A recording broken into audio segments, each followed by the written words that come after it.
Queridos, até o final desse mês de junho, o que o Senhor tem colocado no meu coração, a experiência que a gente vem vivendo na palavra de Deus durante todo esse semestre, desde o começo do ano,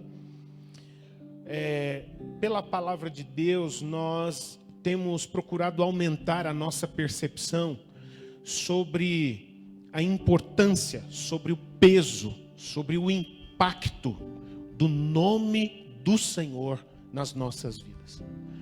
E temos percebido que o nome do Senhor, tanto do seu Filho Jesus Cristo, como do Pai Eterno, não são apenas como que palavrinhas mágicas que a gente usa para fazer com que certas coisas muito desejáveis apareçam.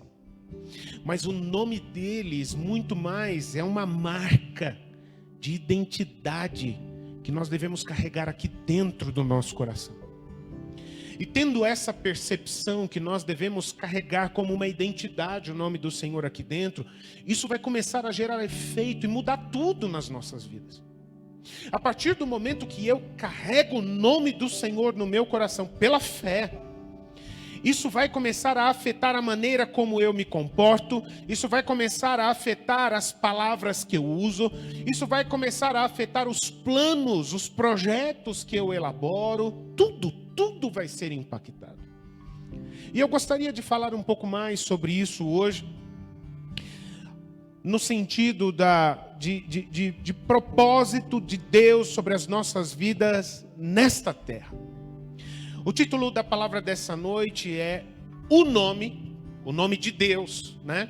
O nome do Senhor Jesus legitima o que fazemos. Eu gostaria de ler com você Evangelho de Lucas, capítulo 19, um trecho da palavra de Jesus, do versículo 28 até o versículo 40, e que você prestasse bastante atenção, tá bem? Amém. Nessa palavra. A palavra de Deus diz assim: e depois de dizer isto, Jesus prosseguia a sua viagem para Jerusalém, e aconteceu que, ao aproximar-te de Betfagé e de Betânia, junto ao Monte das Oliveiras, Jesus enviou 2 dos seus discípulos, dizendo-lhes: vão até a aldeia que fica ali adiante, e ao entrar, encontrarão preso um jumentinho, o qual ainda ninguém montou. Desprendam o jumentinho e tragam aqui. Se alguém perguntar, por que o está desprendendo? Respondam assim: porque o Senhor precisa dele. E indo os que foram mandados, acharam tudo conforme Jesus lhes tinha dito. Quando eles estavam soltando o jumentinho, os donos do animal disseram: por que estão desprendendo o jumentinho? Eles responderam: porque o Senhor precisa dele. Então trouxeram o jumentinho até Jesus, e pondo as suas capas sobre o animal, ajudaram Jesus a montar. À medida que Jesus avançava, as pessoas estendiam as suas capas no caminho. E quando Jesus se aproximava da descida do Monte das Oliveiras, toda a multidão dos discípulos começou, com muita alegria, a louvar a Deus em alta voz por todos os milagres que tinham visto. Diziam: bendito é o Rei que vem em nome do Senhor. Diga comigo, por favor. Bendito é o Rei que vem em nome do Senhor. Amém. Paz no céu e alegria nas maiores alturas. Alguns dos fariseus, que eram líderes religiosos, lhe disseram em meio à multidão: mestre, repreenda os seus discípulos. Eles disseram para repreender, porque eles acharam um absurdo as pessoas falarem isso. Hosana, bendito é o Rei que vem em nome do Senhor, paz no céu e glória nas maiores alturas, né? Verso 40, mas Jesus respondeu: eu afirmo a vocês que, se eles se calarem, as pedras, as próprias pedras, clamarão. Sabe, queridos, muitas vezes a gente só vai entender qual é o propósito de certas coisas que têm acontecido na nossa vida com a permissão de Deus, quando a gente atravessar todo o processo. E só no final, só na conclusão, as coisas vão começar a se encaixar e fazer sentido também para nós, assim como sempre fizeram sentido para o Senhor. Tem uma canção de louvor a Deus, eu gosto de compartilhar dessa canção. Ela é muito, ela tem um estilo muito poético e eu acho linda, e que ela fala assim: a minha vida é uma obra de tapeçaria, vestida com cores alegres e vivas, que fazem contraste no meio de cores nubladas e tristes. Se você olha do avesso do tapete, você nem imagina o desfecho. Mas no fim das coisas, tudo se explica, tudo se encaixa, tudo coopera para o meu bem. E não é isso que a Bíblia promete? Todas as coisas cooperam para o bem daqueles que amam a Deus. E quando Ele promete, Ele leva muito a sério as suas promessas. É por isso, queridos, que a gente não pode, ainda que o medo, algumas vezes, a insegurança seja uma realidade em muitos momentos na nossa vida, por diversas razões, nós somos seres humanos. Mas o medo não pode determinar nada na nossa vida. Nós não podemos admitir que o medo vá definir a nossa caminhada, o que nós vamos viver ou deixar de viver. Porque uma vez que nós conhecemos a Jesus Cristo, nós não somos mais movidos pelas circunstâncias, nós somos movidos pelo propósito eterno dos céus. Não, você não entendeu. A partir do momento em que nós conhecemos a Jesus Cristo e vivemos nele, nós não somos mais movidos, direcionados pelas circunstâncias da vida. Ah, tá frio, ah, tá calor, ah, tá chovendo, ah, tá seco. Ah, hoje eu tive um dia muito difícil, hoje eu tive um dia muito tranquilo. Nada disso mais define as nossas vidas, porque as nossas vidas são definidas pelo propósito dos céus. Essas coisas são baixas demais, pequenas demais, para afetar o meu destino, para afetar a minha caminhada. E quando eu entendo isso, eu vou perceber a importância de desenvolver a virtude espiritual cristã de ser perseverante em todas as etapas da minha vida, até os momentos de batalha, de dificuldade, de tribulação, que às vezes Deus permite sim acontecer na nossa vida. É muito importante a gente entender isso.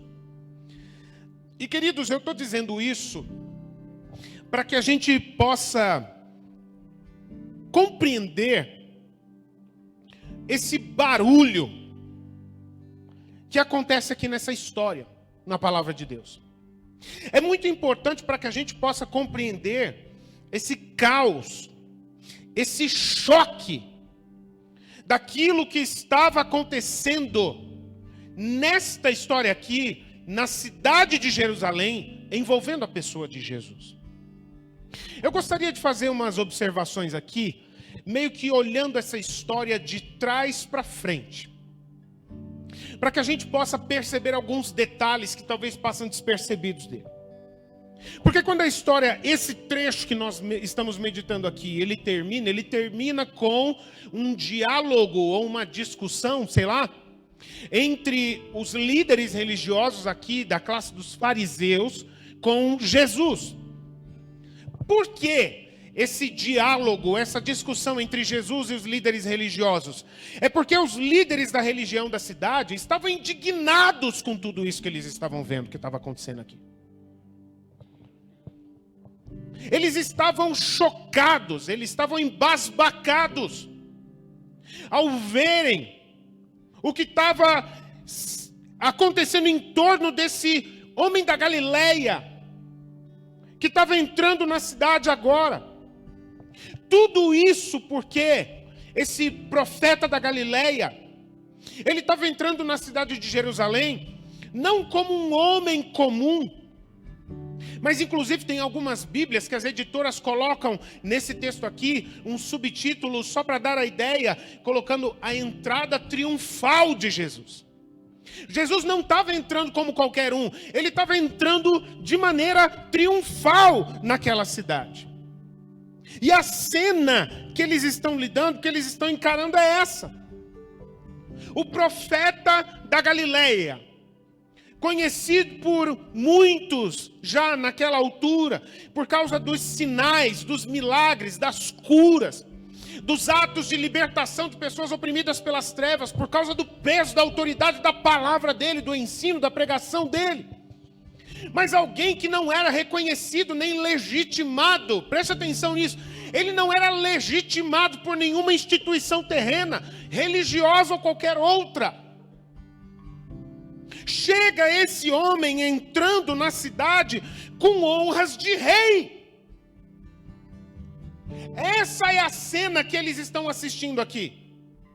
Esse homem, ele está entrando na cidade como se ele fosse uma das pessoas mais importantes do mundo. Foi preparado todo um aparato para essa entrada de Jesus na cidade. Ele estava montado num jumentinho, um animal virgem de lombo, vamos dizer assim, que nunca tinha sido montado ainda, novinho, e que nunca tinha sido usado por nenhum outro. E isso naquela época representava, era algo que normalmente era feito para pessoas muito importantes, que estavam entrando em triunfo, voltando de batalhas de maneira vitoriosa. Era isso que estava sendo atribuído a Jesus nesse momento. Ele entrando na cidade com honras de rei. Ele entrando na cidade e o povo tirava as suas próprias capas, assim como os seus próprios discípulos já tinham tirado as suas capas e colocado sobre o jumentinho para Jesus montar. O resto do povo, da multidão que acompanhava Jesus, também tirava as suas capas, colocava no chão para que o jumentinho com Jesus pisasse por cima das capas das pessoas.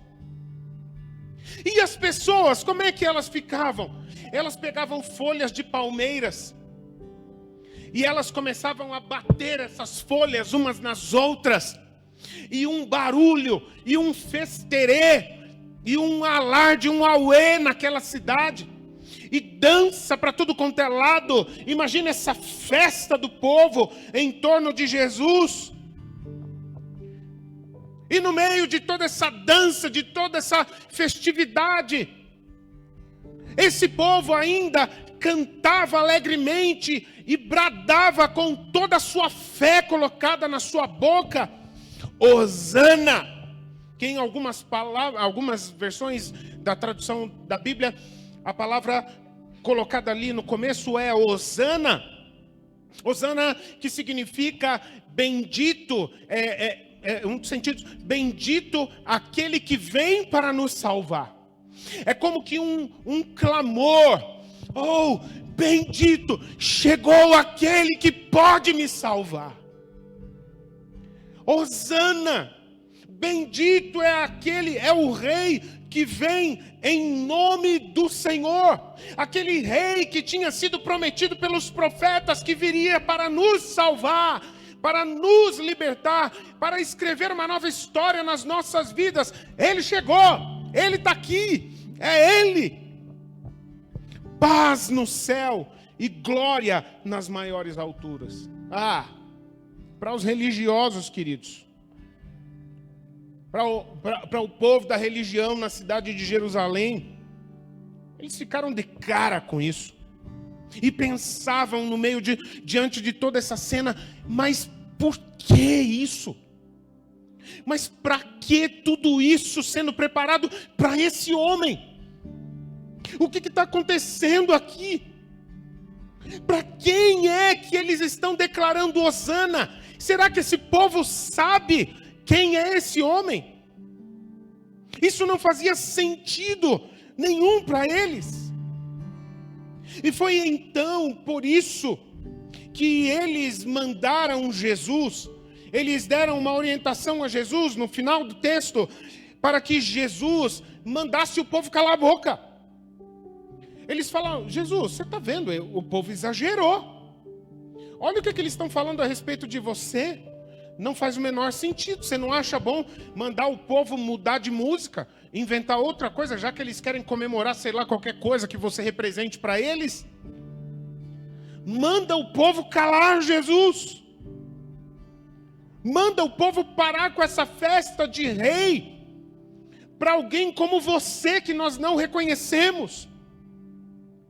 Mas Jesus, de uma maneira muito serena, retruca a eles, como que dizendo assim, em outras palavras: eu entendo que vocês estão falando, mas eu não posso mandar eles pararem.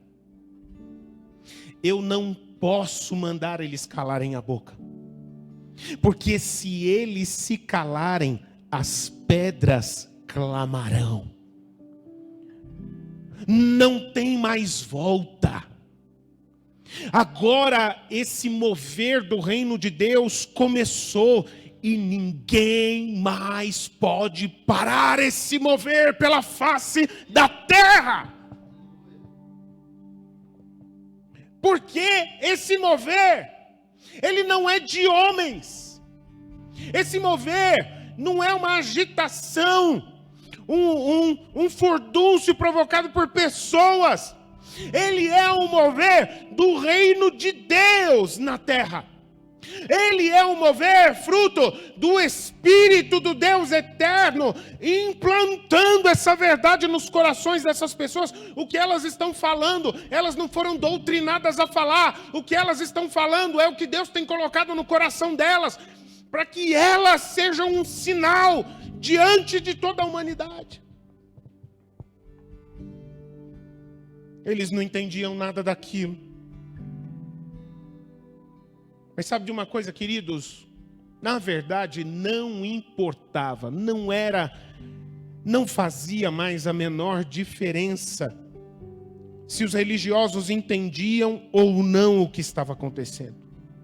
Porque o que importa era que aquele povo entendia que Jesus é o Rei. Que Jesus é o Rei que vem em nome do Senhor. Que Jesus é o Rei que vem carregando essa marca. Ele não vem no nome dele, ele vem no nome do Eterno, do Pai Eterno, para salvar todos aqueles que crerem nele. Aleluia.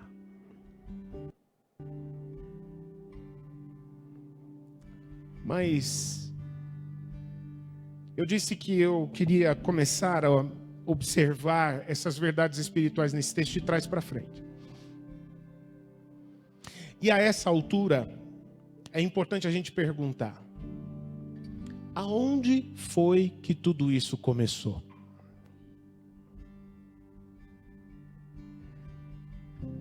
Quando foi? Todo esse barulho teve um início, teve um start. E onde foi que tudo isso começou? E a palavra de Deus nos diz isso. Lá atrás, muito antes, quem estava vendo aquilo em Jerusalém não fazia ideia de que lá atrás, muito antes, esse barulho, esse mover já tinha começado. Lá onde não havia nenhuma multidão vendo, onde não tinha ninguém fazendo nenhum agito, nenhum barulho de vamos fazer um auê, vamos fazer uma grande festa do reino de Deus na cidade de Jerusalém. Não, nada disso ainda estava acontecendo. Em outro lugar, fora da cidade de Jerusalém, não muito longe, pelo contrário, a poucos quilômetros da cidade de Jerusalém, numa aldeia ali pertinho, na região das vilas de Betânia e de Betfagé, nos caminhos entre essas duas vilas, 2 discípulos. 2 discípulos. Discípulos esses tão importantes, tão proeminentes, que a Bíblia nem cita o nome deles. A Bíblia não fala mais nada além do que Jesus orientou 2 discípulos e os enviou. Mas a questão é que esses discípulos, eles foram enviados por Jesus para, na verdade, não somente realizar uma tarefa, mas para cumprir uma missão profética, buscar um jumentinho para o rei que vem em nome do Senhor. Na cabeça desses 2 discípulos, a Bíblia não diz. Isso é minha impressão, ok? Eu estou deixando claro que eu me permito supor isso. Na cabeça dos discípulos, eles não fariam a menor ideia de que o jumentinho que eles estavam indo buscar, como se fosse assim, um jumentinho no Oriente Médio. Quantos jumentinhos tem aqui? Quanta gente usa um jumentinho? Quanta gente monta num jumentinho? O mestre pediu um jumentinho. Eles não faziam ideia do barulho, do mover que ia acontecer na capital, no centro político e religioso do povo, por causa de um jumentinho. Eles não sabiam, mas o Senhor sabia.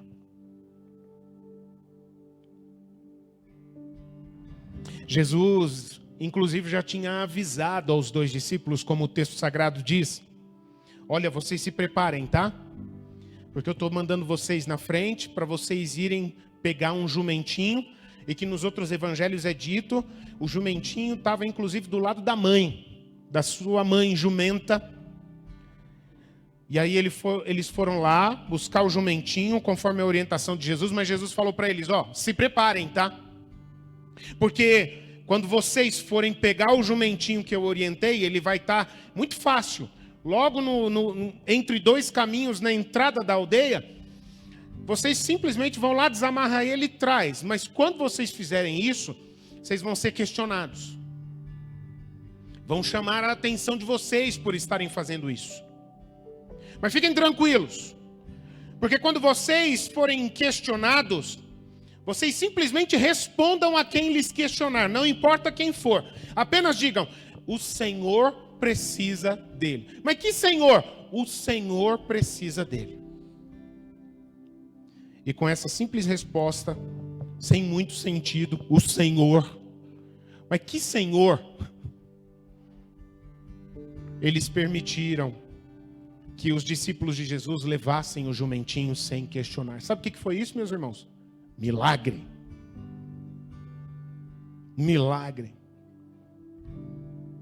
Porque se fosse uma situação natural, normal, eu não sei se você está conseguindo visualizar essa cena junto comigo. Chegam 2 homens na entrada de uma aldeia, de uma pequena vila, encontram um filhote de jumento ali do lado da sua mãe na entrada, desamarram ele e estão levando embora. Em situação normal, em circunstâncias naturais, ninguém ia emprestar o jumento. Em circunstâncias naturais, qualquer pessoa poderia pensar: está roubando meu animal, chama a polícia, esteja preso. Não ia funcionar essa orientação de Jesus. Mas eles foram, obedeceram, porque nesse caso havia um detalhe que fez toda a diferença. O nome do Senhor destravou todas as circunstâncias aparentemente complicadas que poderiam surgir no meio do caminho e impedir que os discípulos usassem aquele jumentinho. Quando eles respondem, está roubando meu jumentinho. Quando eles falaram, está roubando o jumentinho. Não, fique tranquilo, o Senhor precisa dele. Algo da parte dos céus acalmou o coração daqueles homens. Eles confiaram nessa palavra e deixaram que levassem o jumentinho. O nome do Senhor, Ele faz isso. Ele destrava coisas. Ele destrava propósitos. Ele destrava caminhos truncados, complicados nas vidas de todos aqueles que nele creem. Mesmo sem entender, lembra-se do que eu falei no começo? Mesmo sem fazer sentido na nossa cabeça, mas se nós carregamos o nome, se nós somos chamados a fazer algo em nome do Senhor, nós podemos ir com firmeza e com segurança. E queridos, entender isso deixa para nós uma chave espiritual. E eu gostaria que você prestasse muita atenção nisso. Essa chave espiritual que eu consigo enxergar, entender nessa passagem aqui, é no seguinte sentido: todos aqueles que são de Jesus, crentes em Jesus, que têm uma aliança real com Jesus Cristo, todos aqueles que são de Jesus, vivem nesse mundo como enviados para levar o reino de Deus a todos os lugares por onde passarem.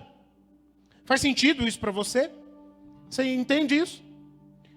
Todos aqueles que têm uma aliança com Jesus não estão vivendo aqui nesse mundo para matar o tempo, mas vivem como que por ele tendo sido enviados para levar o reino de Deus em todo lugar aonde colocar a planta dos seus pés.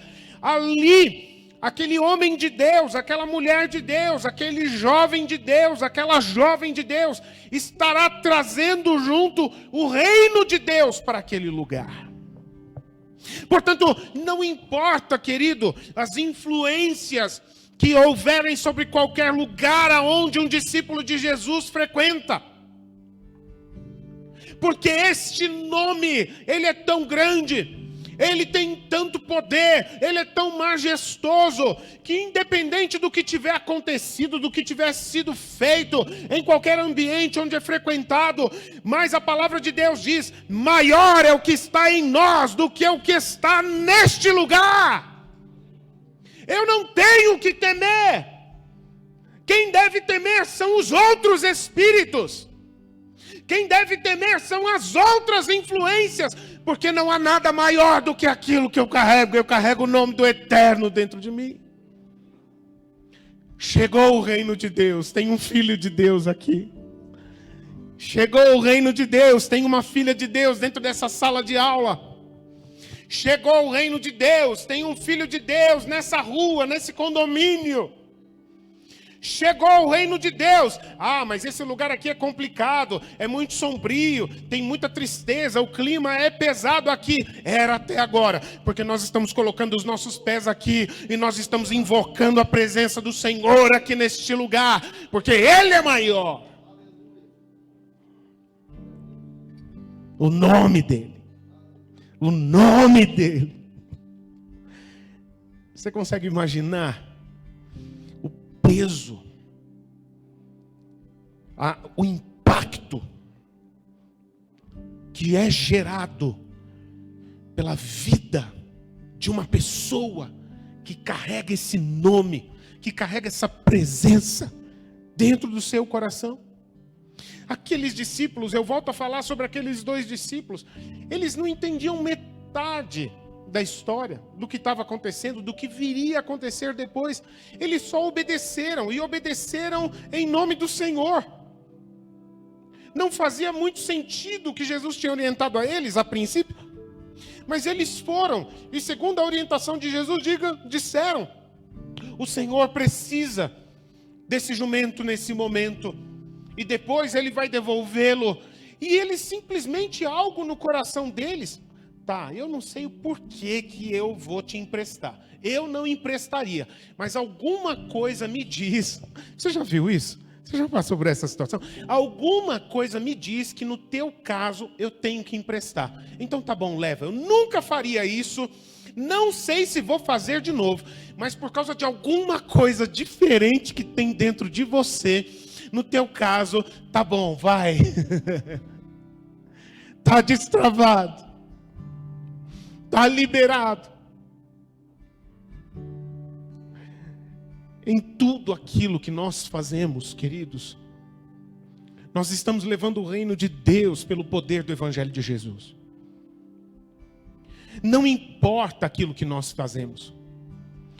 Como a gente é um pouco afetado pelo contexto que nós vivemos hoje, a gente vive conectado e a gente utiliza assim para tudo hoje em dia dos recursos, né, de comunicação.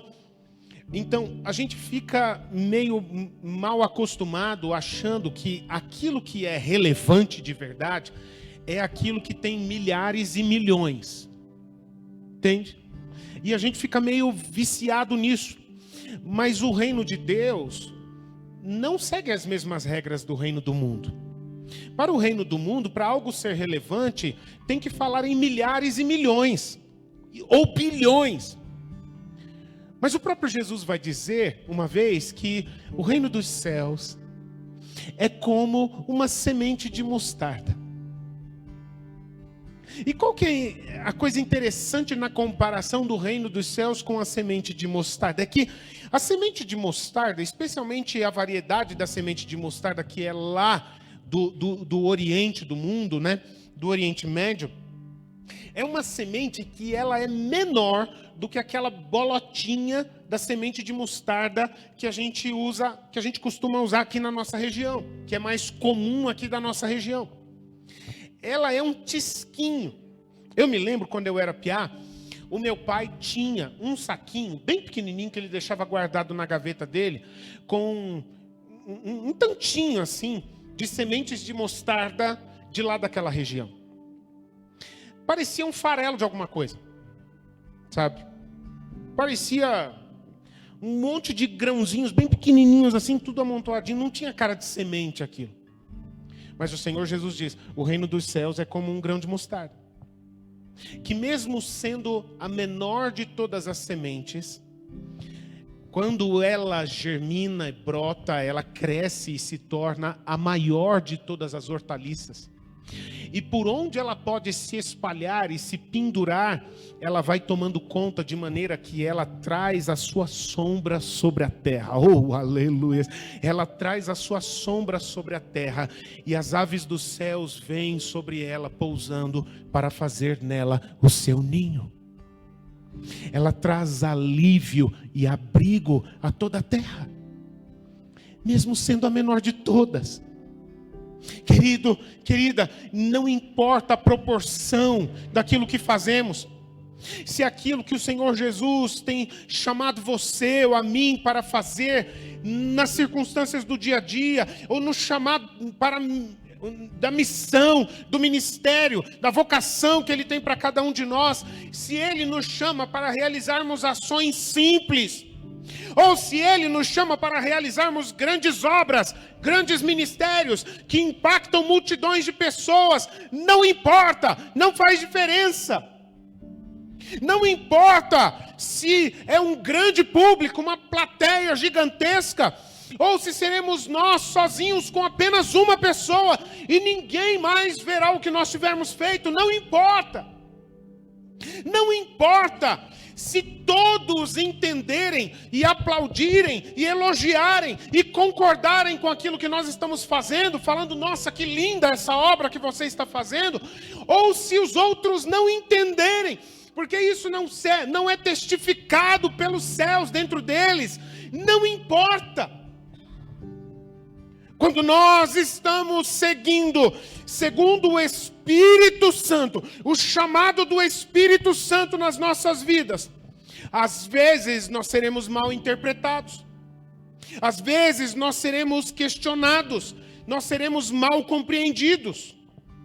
Às vezes as pessoas vão chegar para mim e para você e dizer: mas espera aí, quem é você para você estar fazendo isso? Mas em nome de quem que você está fazendo isso? Mas o que é isso que você está fazendo? Por que que você sai do seu lugar, do seu conforto, da sua casa, do seu canto, para você realizar isso que você está realizando? Querido, eu não sei se você está entendendo o que nós estamos falando aqui, mas foi exatamente a mesma pergunta que os fariseus fizeram a Jesus. A gente não pode ficar surpreso se essas vozes se levantam para nos questionarem, para dizer: olha, não faz o menor sentido isso que você está fazendo, talvez seria melhor que você se calasse, talvez seria melhor que você parasse. E a nossa resposta deve ser semelhante à do Senhor Jesus, porque é em nome do Senhor que eu estou fazendo isso. Eu não estou fazendo isso por causa de homens, primordialmente, mas é em nome do Senhor que eu estou fazendo isso. Porque se eu não fizer, as pedras clamarão. E talvez uma das palavras na Bíblia que dê sentido a essa expressão que Jesus usou é a declaração que é feita pela palavra de Deus em Romanos capítulo 1. Quando lá a palavra de Deus vai dizer o seguinte: porque toda a criação, toda a natureza, ela geme, dolorida, como que tremores de incômodo nos nervos. Toda a natureza, imagine, as árvores, as montanhas, até mesmo os elementos, água, pedra, os animais, os astros, toda a natureza, ela geme por causa do pecado que foi derramado, que tem sido praticado sobre ela, e ela aguarda a redenção, a manifestação dos filhos de Deus na terra, para restaurar essa condição. O nome do Senhor legitima a obra de Deus que é colocada nas nossas mãos.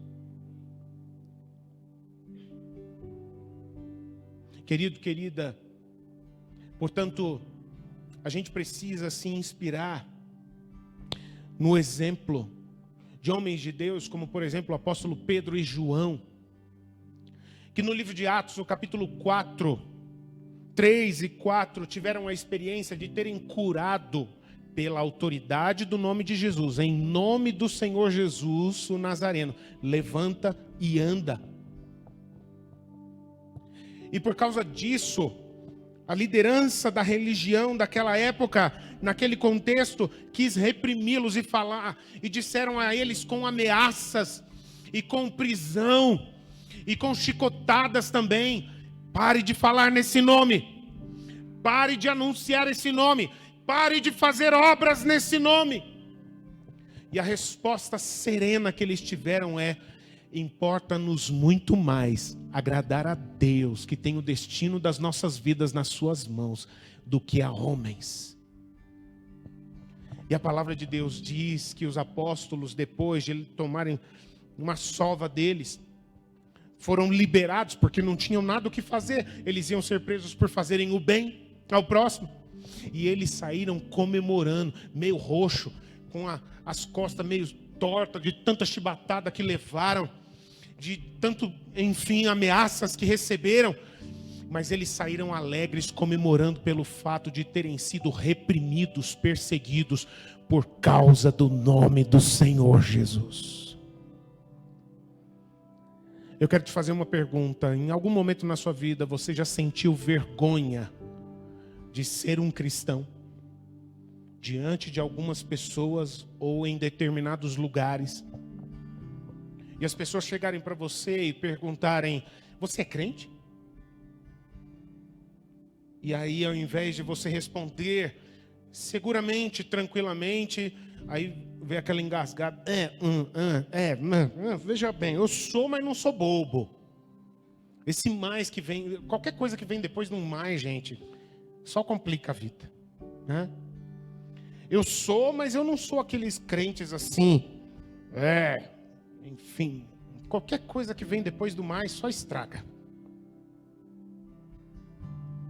É triste isso. Porque todas as vezes que alguém comete esse tipo de vacilo, como por exemplo aquelas situações de assédio moral, é um tipo de constrangimento quando as pessoas chegam e perguntam: você não vai fazer isso porque a sua religião não permite?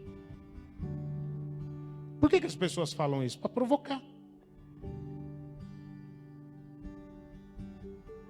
E aí fica diante de cada um de nós esse dilema e essa situação de nós afirmarmos ou negarmos aquilo que nós temos vivido e visto e ouvido.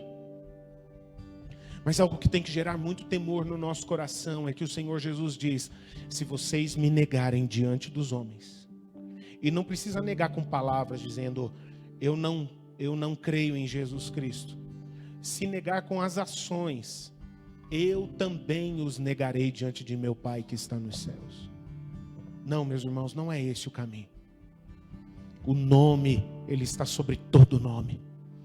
Não há nenhum motivo, até hoje Jesus não fez nada que nos cause medo, vergonha ou constrangimento de anunciarmos com alegria que Ele é o amado dos nossos corações, o Salvador, aquele que nos deu uma nova vida, que nos deu uma identidade nova e um sentido de viver, um propósito que aponta não para os próximos anos. Não estamos falando de curto, médio e longo prazo, nós estamos falando de eternidade.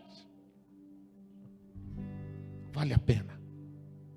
É por isso que a palavra de Deus vai dizer, na primeira carta aos Coríntios, capítulo 15, o verso 58, dizendo assim: portanto, irmãos amados, sejam firmes,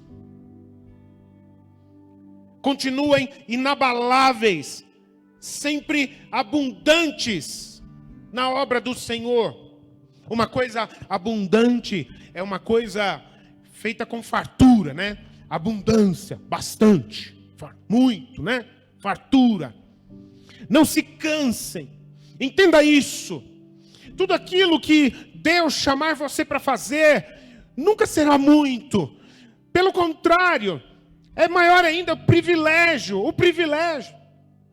Por isso que ele fala: portanto, meus irmãos amados, sejam firmes, inabaláveis, sempre abundantes na obra do Senhor, sabendo que no Senhor o trabalho de vocês não é vão.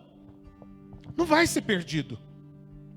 Pode ter certeza que tudo aquilo que você fizer pelo Senhor Jesus, em nome do Senhor Jesus, no final da tua vida aqui na terra, vai ter valido a pena, e para a eternidade muito mais. Talvez você, nesse tempo da sua vida, esteja enfrentando alguns conflitos muito ruins, muito difíceis, internos, interiores. Talvez nesses dias, nessa semana, nessas últimas semanas, você tenha no secreto, lá no teu quarto talvez, ou quando você está no caminho que você segue no dia a dia, respirado fundo, parado para pensar, olhando para a sua própria vida, se avaliando e ficando muito chateado, muito aborrecido, como que olhando para si mesmo e dizendo: eu sou pequeno demais, eu sou muito simples. Qual que é a importância da minha vida? Qual que é o valor da minha vida? Talvez você já tenha vivido conflitos nesses dias, ou esteja vivendo algum deles, pensando, e talvez até dizendo dentro de você mesmo: o que eu faço não é importante. O que eu faço não tem valor. Afinal de contas, eu não tenho nenhum recurso. Eu não sou rico. Eu não tenho material, eu não tenho dinheiro bastante, eu não tenho equipamentos, eu não tenho um carro, eu não tenho nenhum recurso, Eu não sou uma pessoa que tem muitas habilidades. Talvez você já tenha dito isso para você mesmo. O que eu sei fazer? O que eu sou capaz de fazer? Talvez você pense, os dons que eu tenho que o Espírito Santo me deu são tão simples, são tão pequenos, são tão irrelevantes. Eu não sou importante. Meu irmão, minha irmã, em nome de Jesus, entenda isso que eu quero dizer a você agora. Ninguém faz a obra de Deus na terra e nem é reconhecido também no mundo espiritual pelo seu próprio nome. Nós somos reconhecidos na terra e nos céus e no mundo espiritual pelo nome de Jesus, o Filho de Deus. É por isso que tem aquela canção que nos estimula a dizermos, a confessarmos com toda a fé do nosso coração: mais de ti e menos de mim. Que ele cresça e eu diminua, que ele apareça e eu tenho o privilégio de me constranger diante da sua glória e do seu amor. E algumas pessoas que não têm a revelação do Evangelho eterno de Deus acham, mas esse negócio de amar a Deus sobre todas as coisas, de declarar Jesus Cristo é a minha vida, isso é anulação, isso é uma idiotice. Isso é uma autonegação. Nesse sentido, talvez até assim, é uma autonegação. Foi o que Jesus disse: se alguém quer vir após mim, negue-se a si mesmo, tome cada dia a sua cruz e siga-me. Mas uma coisa que nós não podemos deixar de entender é o seguinte: a verdadeira felicidade, a verdadeira identidade, o verdadeiro propósito da tua vida e da minha vida, nós só podemos encontrar a partir do momento em que Jesus nos salva e restaura a nossa identidade, o nosso propósito, selado pelos céus sobre as nossas vidas. Jesus é a chave da verdadeira felicidade. Jesus é a chave da nossa verdadeira identidade, do nosso verdadeiro eu. É nele que nós nos encontramos. Fora de Jesus, a gente tenta ser. Fora de Jesus, sem Jesus, a gente tenta ser alguém. Fora de Jesus, a gente vive tentando ser alguma coisa, aparecer de alguma forma, ser relevante de alguma forma, encontrar sentido na nossa vida de alguma forma. Quando nós estamos em Cristo, nós já encontramos a identidade, nós encontramos o sentido, nós encontramos a relevância da nossa vida. Nós nascemos para estarmos nele. É em Cristo que o propósito que você e eu nascemos para viver é encontrado. Ele revela isso, Ele manifesta, Ele confirma isso em nós. É por isso, querido, se você é de Jesus, coloque as suas expectativas no céu e não na terra. Eu quero te encorajar no final dessa palavra: para com isso, meu irmão. Para de derramar lágrimas porque os outros falaram. Para de ficar aborrecido porque os outros não falaram. Para de ficar em crise, intrigado, porque os outros gostam, porque os outros não gostam.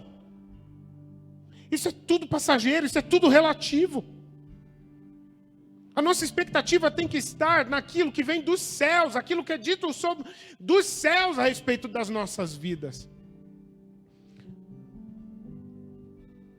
Espere receber aplausos, espere receber reconhecimento, espere receber recompensa, não das mãos de homens, mas do Pai eterno. Porque o próprio Jesus, ele vai dizer isso, Mateus capítulo 6. Tudo aquilo que nós ajuntamos, que nós colhemos, que a gente produz nessa terra, é consumido pela ferrugem, pelo tempo. Mas aquilo que nós ajuntamos em Deus, aquilo que nós coletamos em Deus, aquilo que nós produzimos em Deus, ninguém vai nos tirar. Os ladrões não vão minar nem roubar. A traça e a ferrugem não vão consumir. Ninguém pode desfazer o que Deus fez nas nossas vidas. Tem alguém que crê nisso? Faz sentido isso na sua vida? Ninguém. Eu não estou dizendo isso, eu espero que você entenda. Não que as pessoas não sejam importantes. Tá bem? Porque aí alguém pode chegar, o pastor está certo, que se lasque. Não, calma. Calma, tá bem? Amor de Jesus. Amarás ao teu próximo como a ti mesmo. Não é disso. Estou falando, o que a palavra de Deus está dizendo é sobre a gente botar nossa expectativa. O que as pessoas falam sobre nós agora, passa daqui 1 ano, elas já mudam de opinião. Mas a palavra de Deus diz, mas a palavra do Senhor permanece para sempre. O que Ele fala a respeito de você, o que Ele decreta a respeito de você, Ele não brinca. Ele não é homem para que mude, para que se arrependa. Ele não brinca com isso. Amém, queridos? Amém? Você pode ficar em pé, por favor?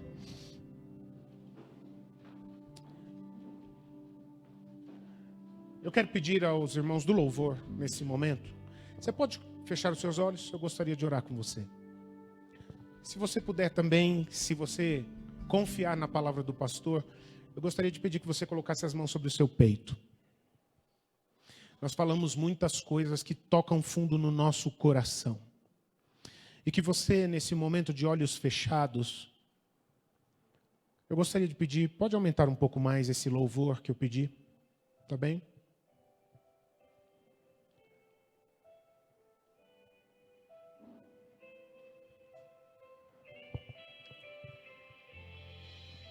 Esse é um momento, uma oportunidade que eu quero dar a você. De olhos fechados, o Espírito Santo vai estar colocando um espelho, mostrando a você a sua imagem, a sua identidade. Essa palavra que o Senhor ministrou nos nossos corações nesta noite, ela tem a ver com identidade e propósito na vida. Eu gostaria de fazer uma pergunta a você. O que você tem esperado da vida, meu irmão? O que você tem esperado da vida, minha irmã? Aonde que estão as tuas expectativas? De quem você tem esperado coisas? Do que você tem esperado coisas?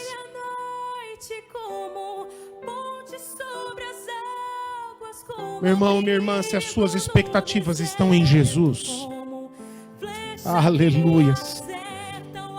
Eu gostaria de pedir a você, não se contenha. Comece a adorar. Comece a louvar. Isso não é tão bom. Suas expectativas estão em Jesus. Comece a profetizar nesse momento. Permita o Espírito Santo liberar um soar profético na sua vida. E que pela sua boca saiam palavras geradas pelo Senhor. Daquilo que Deus tem chamado você. Daquilo que o Espírito Santo tem colocado nas suas mãos. Do propósito que Ele traçou para você. E que nisso você tenha alegria. Assim como o profeta disse, que o mundo seja cheio do conhecimento da glória do Senhor, como as águas cobrem o mar.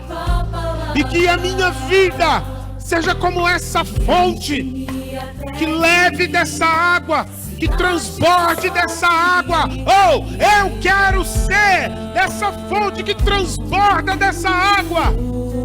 Como o Senhor Jesus disse, eu não quero estar fora do teu propósito. Eu não quero estar desalinhado com a tua vontade. Não. Eu não quero estar desalinhado com o teu Espírito. Não, jamais. Eu quero fluir contigo, Espírito Santo. Que a minha vida seja uma expressão. Que a minha vida seja um testemunho. Que a minha vida seja uma carta que as pessoas possam ler. Que a minha minha vida seja um reflexo, um espelho que reflete a luz da tua glória. Oh, Pai, permita, usa minha vida, Pai. Permita que eu seja um canal do teu reino. Você tem as suas expectativas em Cristo, então diga a Ele: oh Senhor, permita que eu seja uma bênção em todo lugar. Permita que eu seja uma bênção até para os estranhos que o Senhor por algum propósito colocar no meu caminho. Oh Pai, permita que a minha vida seja uma prova viva de que o Senhor existe. As pessoas podem não crer na religião, as pessoas podem não crer na Bíblia, mas elas não poderão duvidar das marcas de Cristo que aparecem na sua vida, meu irmão, minha irmã. Adore, profetize.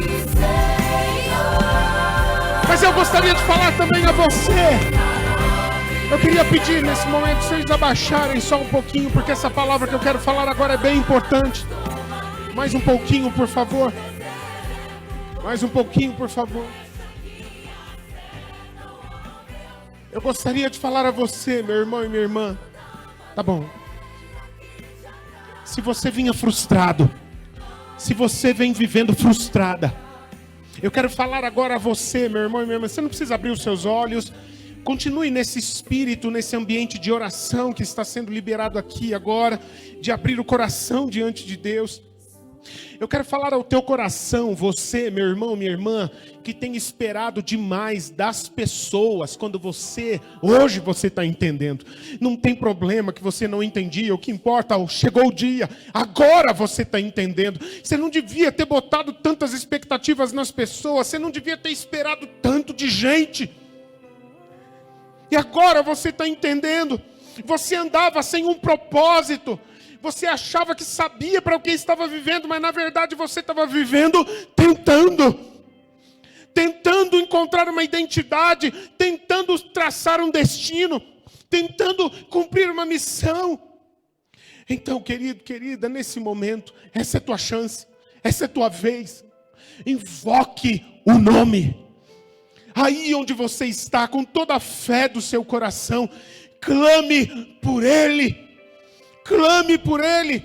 Invoque o nome de Jesus nesse momento. Pode aumentar um pouco mais, pode trazer de volta, por favor.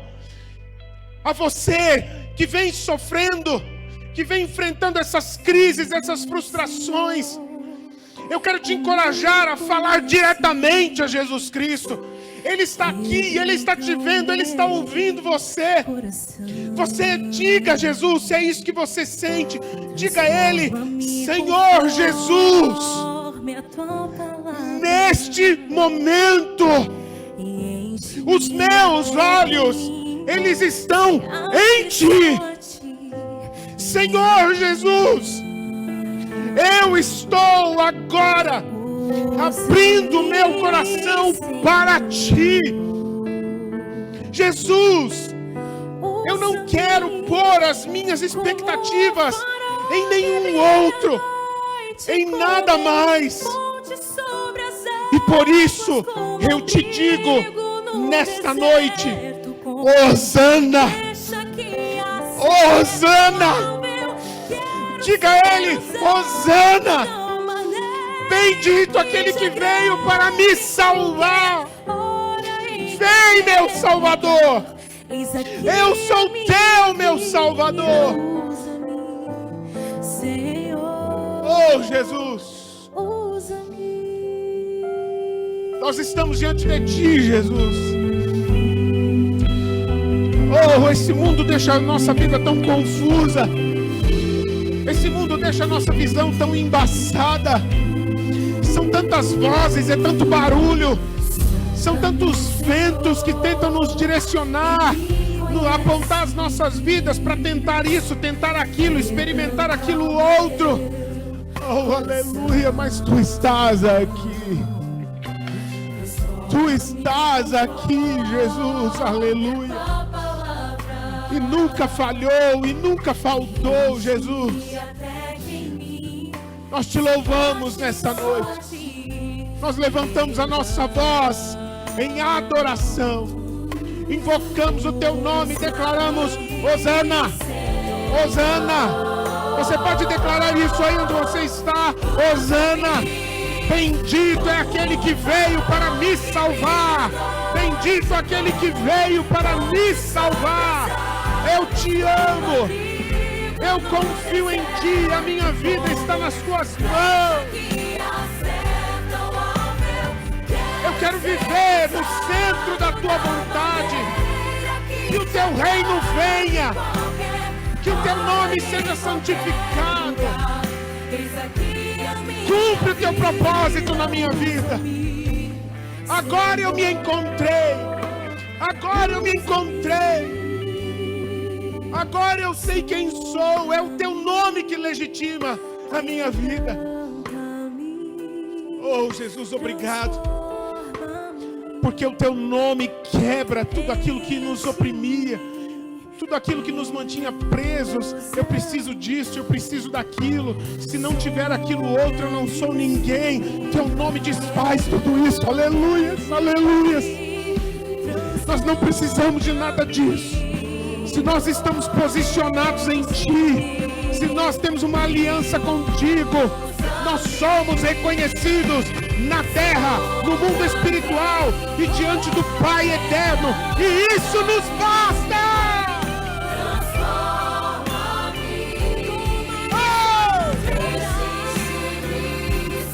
Comece a glorificar aí, meu irmão, minha irmã. Profetiza. Se você fala em línguas estranhas, comece a falar nesse momento. Permita o Espírito mover o seu lado.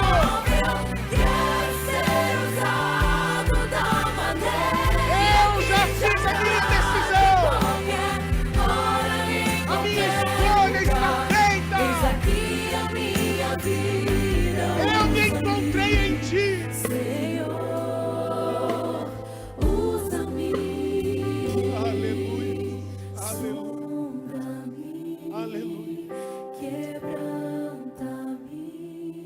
Você conhece essa canção? Você pode declarar esses versos? Enche-me e usa-me, Senhor. Você pode aplaudir a Jesus. É Ele, é Ele.